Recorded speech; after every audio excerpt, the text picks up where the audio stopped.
এই জন্য আমাদের জীবনটা কিন্তু ছোট, কিন্তু পুরাটার হিসাব নেবেন না। কেননা এই উম্মতের সাথে আল্লাহর একটা বিশেষ দোস্তি আছে, বিশেষ দোস্তি। কি? একটা উদাহরণ দিলে বুঝে আসবে।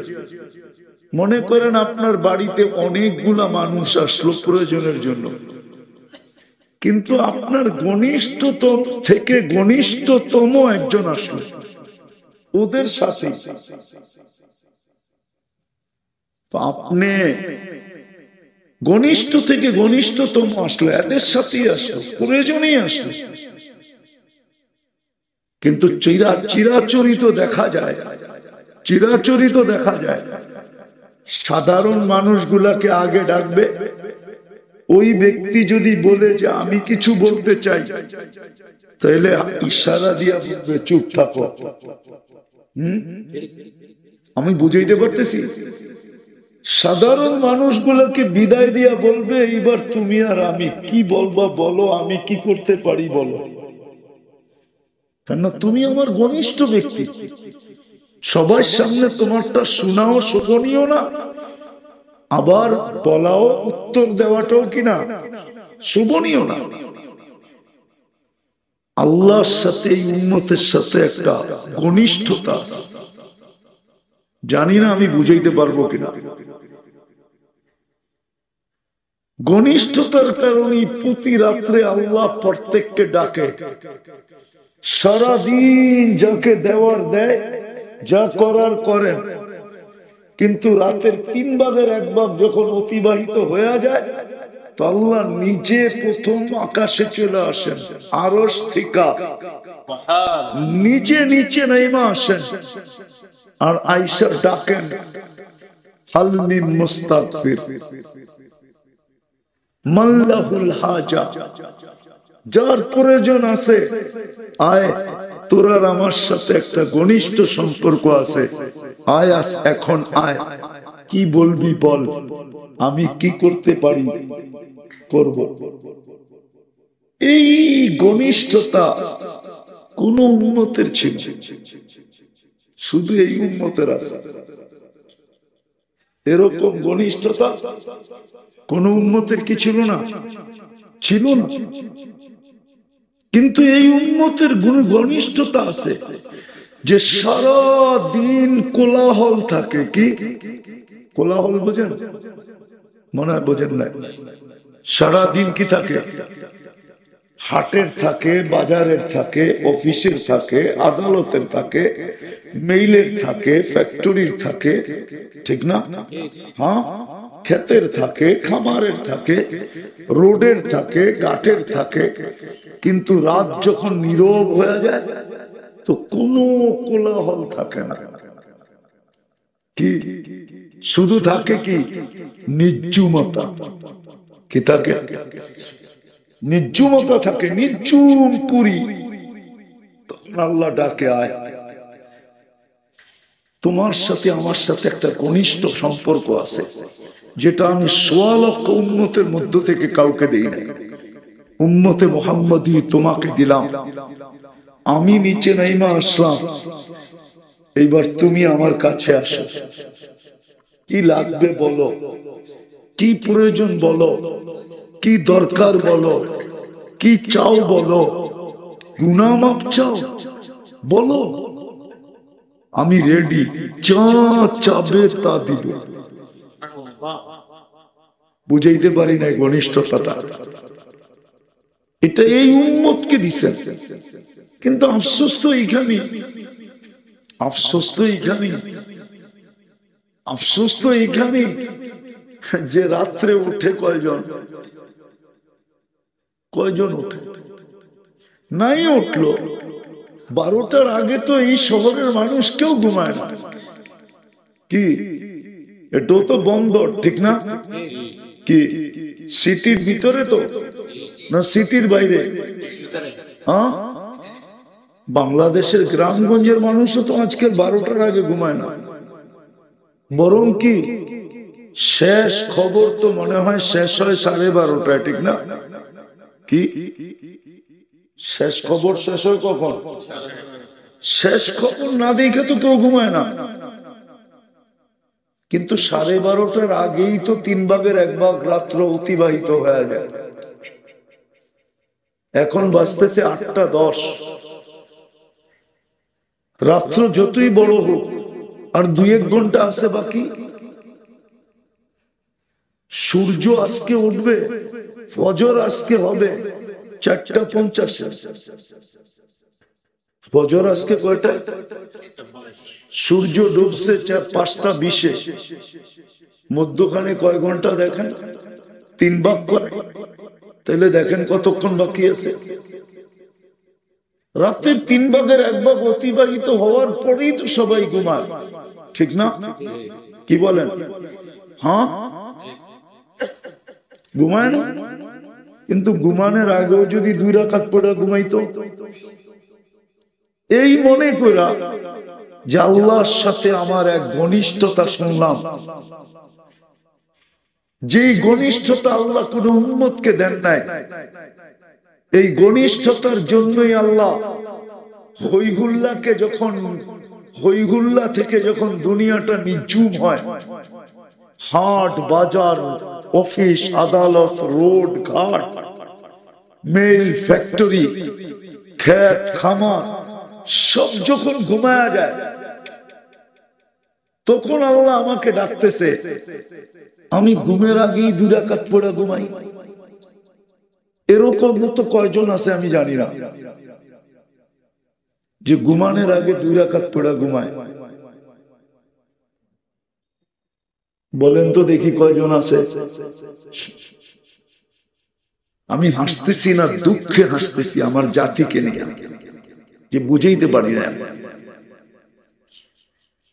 অথচ উচিত ছিল শুধু সম্পর্কের কারণে ডেলি ডাকেন,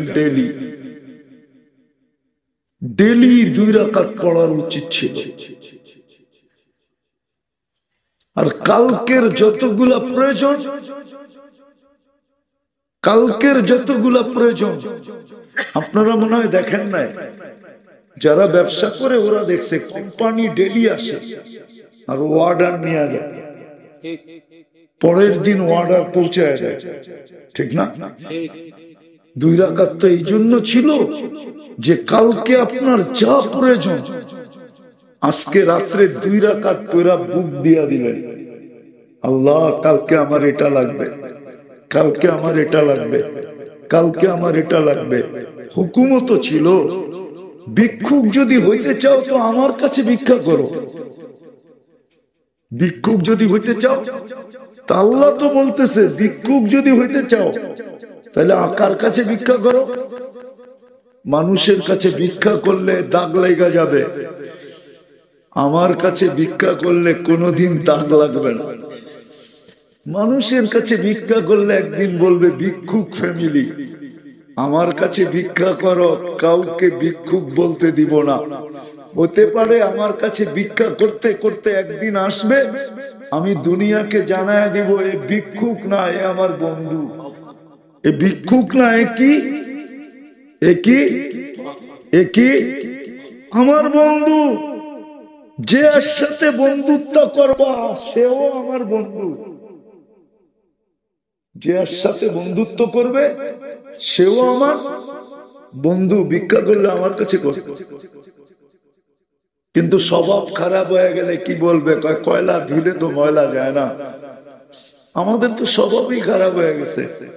আল্লাহর কাছে তো ভিক্ষা করতে মন চায় না।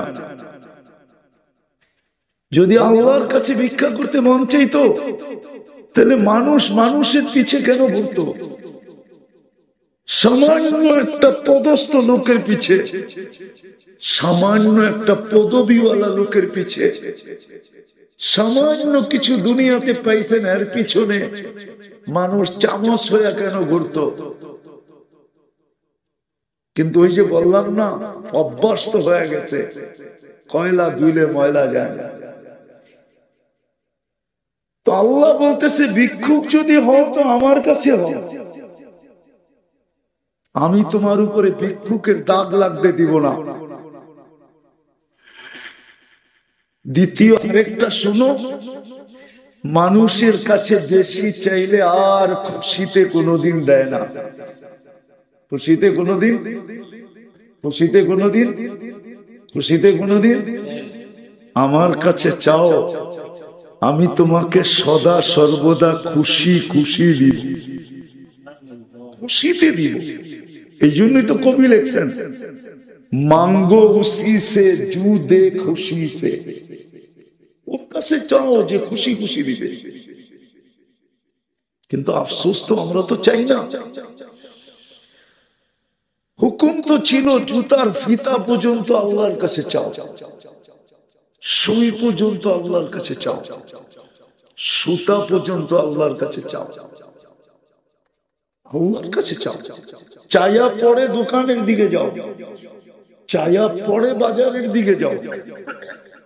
যা কথা অন্য দিকে চলে গেল, আলোচ্য বিষয় থেকে দূরে সরে গেলাম। আমি যেটা বুঝাইতে চাইতেছি, ছোট জীবন, পুরাটার হিসাবও নিবেন না। শুধু এই উম্মতের সাথে ভালোবাসার কারণে পুরাটার হিসাব নিবেন না। এই উম্মতের সাথে ভালোবাসার কারণে পুরাটার হিসাব নিবেন না। কেননা প্রথম 15 বছর মা যতক্ষণ পর্যন্ত বালেগ না হবে, প্রাপ্ত বয়স্ক না হবে, ততক্ষণ পর্যন্ত সময়টা নিষ্পাপের অ্যাকাউন্টে জমা হবে, নিষ্পাপ হিসাবে লেখা হবে। যেই দিন প্রাপ্ত বয়স্ক হবে, ওই মুহূর্ত থেকে কলম বিরুদ্ধে চলা শুরু করবে। কণ্ঠনালীতে রু আসার পূর্ব মুহূর্ত পর্যন্ত। এর ভিতরে আরেকটা অপশন আছে, মাপের আরেকটা অপশন আছে। সারাদিন যতক্ষণ 24 ঘন্টা ঘুমাবে, কলম বিরুদ্ধে চলবে না, উঠানো থাকবে। যতক্ষণ ঘুমাবে কলম কি উঠানো থাকবে, বিরুদ্ধে যাবে না। পক্ষে যেতে পারে কিন্তু বিরুদ্ধে। যেমন সৌদি যুবরাজ ঘুমায় আছে 27 বছর। কত? হ্যাঁ, এখনো হাসপাতালে আছে। সে 27 বছর ধরে ঘুমাইতেছে। কলম কিন্তু উঠানো, কলম তার বিরুদ্ধে কিচ্ছু লেখে না। পরিবার আশায় আছে হতে পারে চক্ষু খুলবে, খুললে দোয়া করি খুলুক। আমিন বলেন। দোয়া করেন যেন চক্ষু খুলা যায়, আল্লাহ তাকে সুস্থ করে দেয়।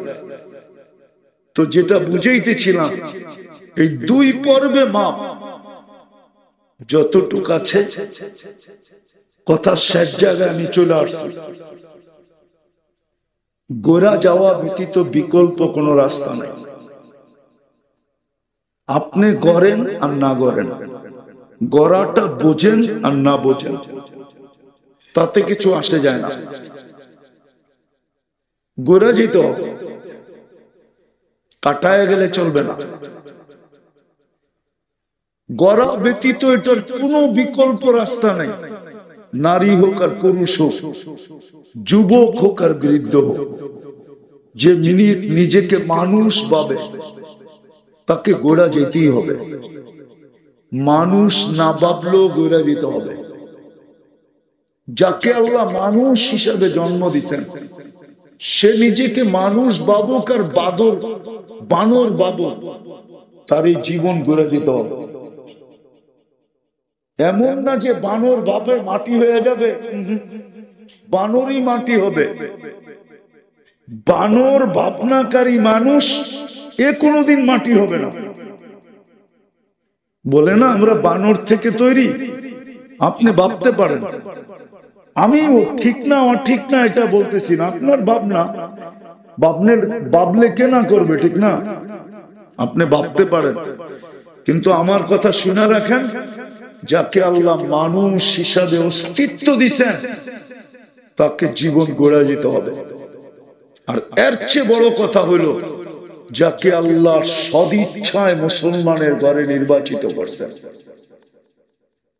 আপনি কোন নির্বাচন কমিশনের পক্ষ থেকে নির্বাচিত, আপনি কোন দলের থেকে নমিনেশন পায়া নির্বাচিত না। আপনি আর আমি মুসলমানের ঘরে স্বয়ং আল্লাহর কুদরত দ্বারা নির্বাচিত, আল্লাহর পক্ষ থেকে নির্বাচিত। দ্বিতীয়টা আরো কঠিন, আপনি উম্মতে মুহাম্মাদি আল্লাহর কুদরতি হাতে বাছাইকৃত ভাবে নির্বাচিত। বাছাই বোঝেন? বাজারে গেলে যেরকম বাইছা বাইছা নেন, ঠিক এরকম বাছাইকৃত ভাবে নির্বাচিত। এই দুটা যাকে আল্লাহ সদিচ্ছায় দিছেন, মুসলমানের ঘরে অস্তিত্ব, উম্মতে মুহাম্মদী হিসাবে আবির্ভাব। আপনি জানেন না উম্মতে মুহাম্মদী কি জিনিস? শুধু একটা দিয়ে বুঝাইতে চাইতেছি যাতে আমার কথাটা সহজে বুঝে আসে। একটা দিব। একজন নবী ছিলেন দানিয়াল আলাইহিস সালাম।